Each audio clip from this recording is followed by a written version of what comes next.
నీ జీవితంలో గొప్ప కార్యం చేయబోతున్నాడు, ఆయన మాట ఇచ్చాడంటే దాన్ని ఏం చేస్తాడు?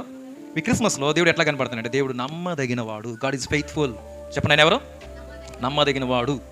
దేవుడు ఎలిజబెత్కి బిడ్డనిస్తానన్నాడు. దేవుడు చెప్పిన ఏ మాట అయినను, ఇది 6వ నెల, దేవుడు చెప్పిన ఏ మాట అయినను నిరర్ధకము కానేరదు, ఆ ఉద్దేశంలో చెప్పాడు కదా. కాబట్టి ఆయన వాగ్దానాలు నెరవేర్చేవాడు. చెప్పండి, ఆయన ఎవరు? మనం కూడా వాగ్దానాలు ఇస్తాము కానీ, మాట ఇస్తాం కానీ, ఆ రోజున ఏదో అన్నాను కానీ ఇప్పుడు కష్టంలే అంటాం, చేతులు ఎత్తేస్తాం. అదవుతుందా? ఆయన వాగ్దానాలను ఏం చేస్తాడు? మత్తయి సువార్త 2:5 చదవండి. మత్తయి సువార్త.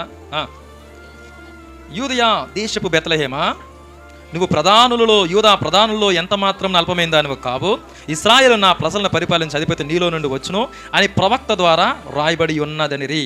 చెప్పిన ప్రవక్త ద్వారా 1:23 అని ప్రభువు తన ప్రవక్త ద్వారా పలికిన మాట ప్రవక్త ద్వారా పలికిన మాట నెరవేరినట్లు. నెరవేర్చలేదా? నెరవేర్చాడు. ఆయన నెరవేర్చేవాడు, ఫుల్ఫిల్ చేస్తాడు. అదవుతుందా? ఆయన మాటల్ని మనం ఎందుకు విశ్వసించాలంటే ఆయన మాటలో యథార్థమైనవి. యెహోవా నీవు నియమించిన ధర్మశాస్త్రము యథార్థమైంది. చెప్పండి, ఆయన మాటలో ఎట్లాంటివి? అదవుతుందా? నమ్మదగినవి. ఏ మాత్రం కూడా ఆకాశాలు భూమియు గతించిపోవును కానీ, చెప్పండి, ధర్మశాస్త్రంలో చెప్పబడింది అంతయు నెరవేర్చకుండా ఒక్కటి కూడా, సున్నా కూడా తప్పిపోదు అని అన్నాడా? అనలేదా? మత్తయి సువార్త చదవనమాట 5వ అధ్యాయం 18 ఆకాశమును భూమిని గతించిపోవును కానీ ధర్మశాస్త్రం అంతయు నెరవేరు వరకు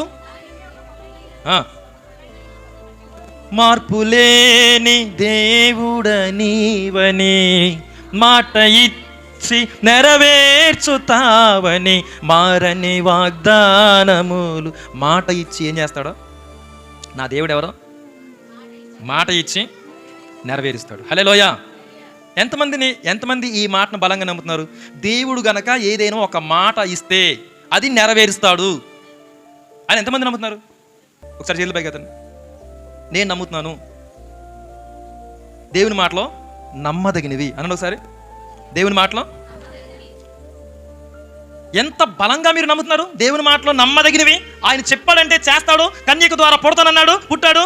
బెత్లెహేములో పుడతానన్నాడు, పుట్టాడు. చెప్పండి, ఈ నెరవేర్చలేదా? ఆయన మరి మేఘారుడై రాబోతున్నాడు. ఇది నెరవేరుస్తాడా? నెరవేర్చడా? ప్రతి నేత్రం ఆయన చూస్తుందంట. ఏ సర్పసంతానమా, రాబో నరక శిక్షను ఎలాగూ తప్పించుకుంటారు? నరకం గురించి ఎక్కువగా మాట్లాడిన వ్యక్తులు ఎవరు చెప్పండి?